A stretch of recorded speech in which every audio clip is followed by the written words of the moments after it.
ಪ್ರಭಾವ ಪದ್ಧತಿಯ 39ನೆಯ ಶ್ಲೋಕದಲ್ಲಿ, ಅಂದರೆ ಪಾದುಕಾ ಸಹಸ್ರದ 69ನೆಯ ಶ್ಲೋಕದಲ್ಲಿ ನಮಗೆ ರಕ್ಷಕವಾಗಿರುವ 2 ಚಿಹ್ನೆಗಳ ಬಗ್ಗೆ ಹೇಳ್ತಾರೆ ದೇಶಿಕರು.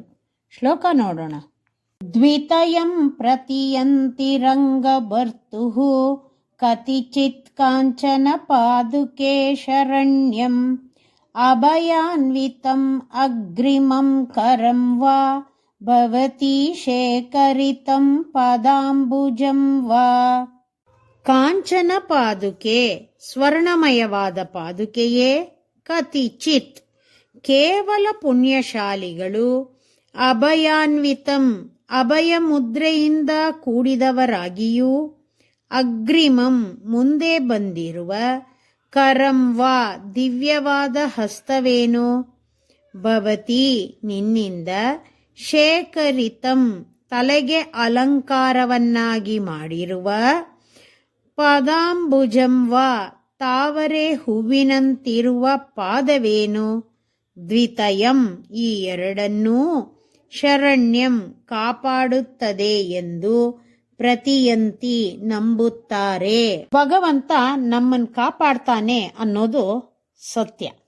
ಆದರೆ ನಮಗೆ ಆ ವಿಷಯವಾಗಿ ನಂಬಿಕೆ ಇರಬೇಕು.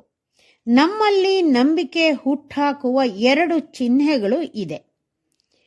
ಅವುಗಳನ್ನು ನೋಡಿದಾಗ ನಮಗೆ ಭಗವಂತ ನಮ್ಮನ್ನ ರಕ್ಷಿಸ್ತಾನೆ ಅಂತ ದೃಢವಾಗತ್ತೆ. ಆ 2 ಚಿಹ್ನೆಗಳು ಯಾವುದು ಅಂದರೆ ದೇಶಿಕರು ಈ ಶ್ಲೋಕದಲ್ಲಿ ಅದರ ಬಗ್ಗೆ ಹೇಳ್ತಾರೆ. ಎಲೈ ಪಾದುಕಾದೇವಿಯೇ, ಲೋಕದಲ್ಲಿ ಭಾಗ್ಯಶಾಲಿಗಳಾದವರು ರಂಗನಾಥನಿಗೆ ಸೇರಿದ ಈ 2 ಚಿಹ್ನೆಗಳೂ ರಕ್ಷಕವೆಂದು ಅಚಲವಾಗಿ ನಂಬಿದ್ದಾರೆ.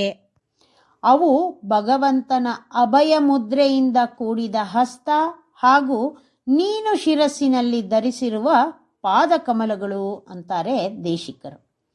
ಮಹಾನ್ ಪುಣ್ಯಶಾಲಿಗಳು ಆಳ್ವಾರ್ ಆಚಾರ್ಯರುಗಳ ಕಟಾಕ್ಷವನ್ನ ಪಡೆದರೆ ನಮ್ಮನ್ನ ಭಗವಂತನು ಖಂಡಿತವಾಗಿ ತನ್ನಲ್ಲಿಗೆ ಕರೆಸ್ಕೊಳ್ತಾನೆ ಅಂತ ನಂಬಿ ಸದಾಚಾರ್ಯರುಗಳನ್ನ ಆಶ್ರಯಿಸ್ತಾರೆ ಅನ್ನೋದು ಈ ಶ್ಲೋಕದ ಅಂತರಾರ್ಥ.